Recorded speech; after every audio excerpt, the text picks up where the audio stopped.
My name is Isaiah Barnes. I'm a mechanical design engineer with Salas O'Brien. When I was younger, I watched a lot of this show called How It's Made, and that show is what sparked my love for engineering, especially design. Right as I started, Southern Polytech was getting brought out by Kennesaw, so I officially graduated from Kennesaw State. I started working with Salas O'Brien as an intern, which developed into a co-op.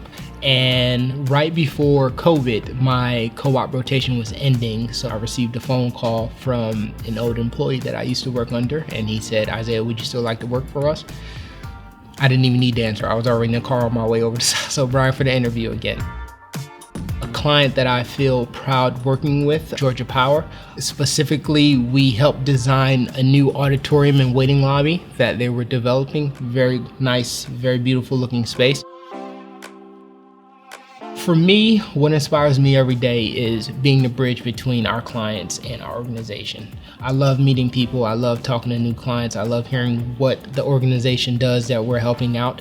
I went from working with architects that just started their own firms to architects that's been working for years and years, and it's always something new. My fun fact is that I love to play billiards. Actually in a league with my family. We play in tournaments, weekly competitions, and events. We're aiming to play in Vegas and overall win in Vegas.